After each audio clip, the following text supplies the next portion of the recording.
എല്ലാവർക്കും നമസ്കാരം. സൗന്ദര്യലഹരി പഠനം 77-ാം ദിവസം.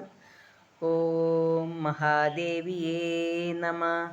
ശ്രീ മഹാത്രിപുരസുന്ദരിയേ നമ. ഓം ശ്രീ ആദിപരാശക്തിയേ നമ. സൗന്ദര്യലഹരി ശ്ലോകം 77. യദേതത് കാളിന്തി തനുതര തരംഗാകൃതി ശിവേ കൃശേ മധ്യേ കിഞ്ചിത് ജനനി തവ യത് ഭാതി സുധിയാം വിമർദാതന്യോന്യം കുജകലശയോരന്തരംഗം തനൂഭൂതം വ്യോമ പ്രവിശദിവ നാഭീം കുഹരണീം. യദേതത് കാളിന്തി തനുതര തരംഗാകൃതി ശിവേ കൃശേ മധ്യേ കിഞ്ചിത് ജനനി തവ യത് ഭാതി സുധിയാം വിമർദാതന്യോന്യം കുജകലശയോ അന്തരഗതം തനൂഭൂതം വ്യോമ പ്രവിശദിവ നാഭീം കുഹരണീം. യദേതത് കാളിന്തി തനുതര തരംഗാകൃതി ശിവേ കൃശേ മധ്യേ കിഞ്ചിത് ജനനി തവ യത് ഭാതി സുധിയാം വിമർദാതന്യോന്യം കുജകലശയോരന്തരഗതം തനൂഭൂതം വ്യോമ പ്രവിശദിവ നാഭീം കുഹരണീം. അല്ലയോ സർവമംഗളയായ ജഗജ്ജനനി, കാളിന്തി നദിയുടെ അതിസൂക്ഷ്മങ്ങളായ തിരമാലകൾ പോലെയുള്ള ആകൃതിയോടുകൂടിയ രോമാവലി രൂപമായ ഏതോ ഒരു വസ്തു നിൻ തിരുവടിയുടെ കൃശമായ മധ്യപ്രദേശത്തിൽ സദ്ബുദ്ധികളായ ഭക്തന്മാർക്ക് പ്രകാശിച്ച് ശോഭിക്കുന്നുവോ?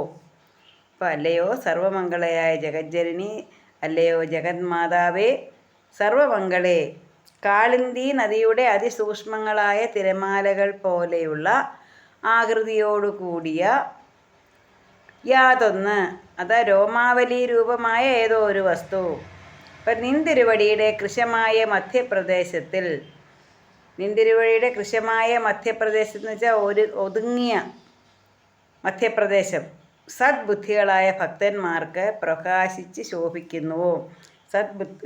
സൽബുദ്ധികളായ ഭക്തന്മാർക്ക് അത് പ്രകാശമായി തോന്നുന്നുണ്ടോ? അത് നിന്തിരുവടിയുടെ കലശങ്ങൾ പോലെയുള്ള സ്ഥലങ്ങളുടെ പരസ്പരമുള്ള ഞെരുക്കം കൊണ്ട് മധ്യത്തിൽ അതിസൂക്ഷ്മമായി ഭവിച്ച ആകാശം രന്ധ്രത്തോടു കൂടിയ നാഭിയെ പ്രവേശിക്കുന്നുവോ എന്ന് തോന്നും വണ്ണം ശോഭിക്കുന്നു. ഇവിടെ ദേവിയുടെ സ്തനങ്ങളുടെ പരസ്പരമുള്ള ഞെരുക്കം കൊണ്ട്, അപ്പം വലിയ സ്തനങ്ങളാണ് ദേവിക്കുള്ളത്. ആ പരസ്പരമുള്ള ഞെരുക്കം കൊണ്ട് ദേവി മധ്യഭാഗം, സ്തനങ്ങളുടെ ഇടയിലുള്ള മധ്യഭാഗത്തിൽ അതിസൂക്ഷ്മമായി ഭവിച്ച ആകാശം ഗുഹ പോലെയുള്ള നാഭിയെ പ്രവേശിക്കുന്നു എന്ന് തോന്നും വണ്ണം ശോഭിക്കുന്നു.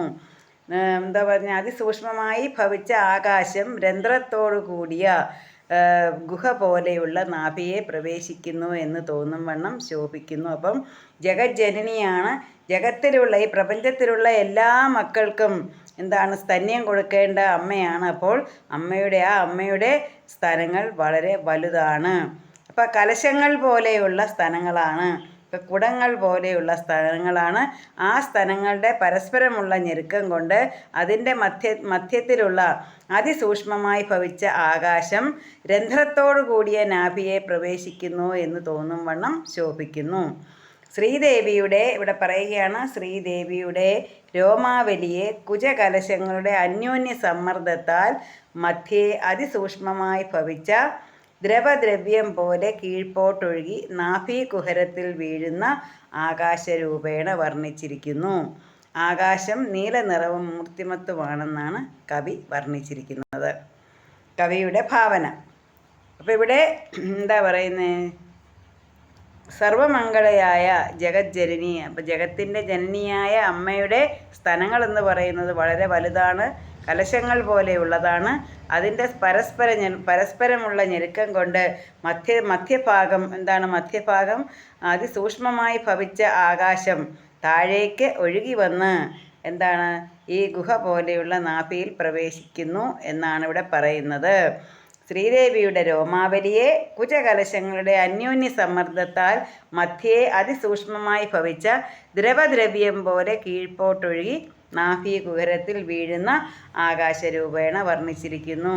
ഇവിടെ ദേവിയുടെ സ്തനങ്ങളുടെ ഇടയിലുള്ള രോമാവലിയെയാണ് പറയുന്നത്. ശ്രീദേവിയുടെ രോമാവലിയെ കുജകലശങ്ങളുടെ അന്യോന്യ സമ്മർദ്ദത്താൽ മധ്യേ അതിസൂക്ഷ്മമായി ഭവിച്ചപ്പോൾ ദേവിയുടെ ഒതുങ്ങിയ ആ മധ്യപ്രദേശമാണ് എവിടെ വന്നിരിക്കുന്നത്. അത് അതിസൂക്ഷ്മമായി ഒഴുകി നാഭി കുഹരത്തിൽ എത്തിയിരിക്കുന്നു. ആകാശരൂപേണ ആണ് ദേവിയെ, ആകാശരൂപേണയാണ് അതിനെ വർണ്ണിച്ചിരിക്കുന്നത്. യഥേതത് കാളിന്ദി തനുതര തരംഗാകൃതി ശിവേ കൃശേ മധ്യേ കിഞ്ചിത് ജനനി തവയത് ഭാതി സുധിയാം വിമർദാതന്യോന്യം കുജകലശയോരന്തരഗതം തനോഭൂതം വ്യോമ പ്രവിശദിവ നാഭീം കുഹരിണീം. എല്ലാവർക്കും മഹാദേവിയുടെ അനുഗ്രഹം ഉണ്ടാകട്ടെ എന്ന് പ്രാർത്ഥിച്ചുകൊണ്ട് നിർത്തുന്നു. നന്ദി, നമസ്കാരം.